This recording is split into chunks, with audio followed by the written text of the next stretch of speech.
Lorsque vous regardez ces deux images, hein, ici, vous allez me dire, qu'est-ce que vous voyez? Vous voyez une personne métisse, n'est-ce pas? Et de ce côté, vous voyez une personne qu'on pourra qualifier de peut-être rousse. En passant, c'est le fils de Drake.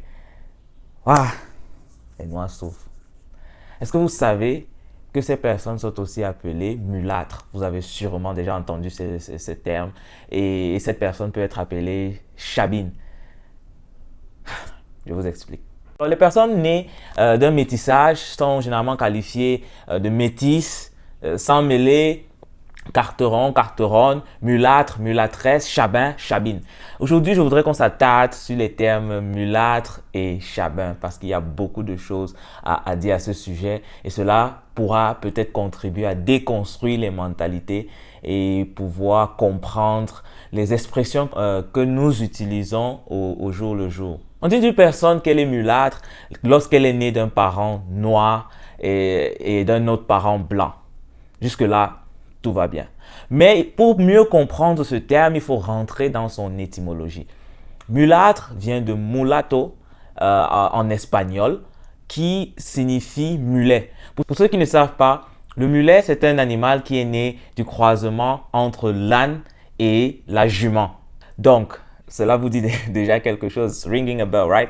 Donc, cette expression a commencé à être utilisée lors de l'esclavage, lorsque on voulait qualifier les enfants nés des viols entre les esclaves et les maîtres blancs. Parce qu'à cette époque-là, avoir un enfant avec un noir ou une noire était considéré comme une sorte de malédiction. Donc, il fallait utiliser ce style de terme pour qualifier ces personnes. Et le terme a été préservé jusqu'aujourd'hui. Maintenant, on utilise le terme mulâtre pour parler de quelqu'un de métis, né d'un parent blanc et d'un parent noir, ou bien même de deux parents métis. En ce qui concerne l'adjectif chabin, ou chabine, dépendant du genre, c'est pratiquement le même schéma. On passe juste d'un animal à un autre. Ça me fait beaucoup marrer, mais c'est pas aussi marrant que ça. On passe d'un animal à un autre. Avec mulâtre, on était avec des ânes et des chevaux. Maintenant, avec chabin, on sera avec une chèvre et un bouc. Déjà, la définition qu'on trouvera dans le dictionnaire concernant chabin, on dira que c'est une personne de teint clair, mais présentant des traits négroïdes, c'est-à-dire par exemple des cheveux crépus, des yeux qui pourront ressembler par moment à des personnes de teint noir.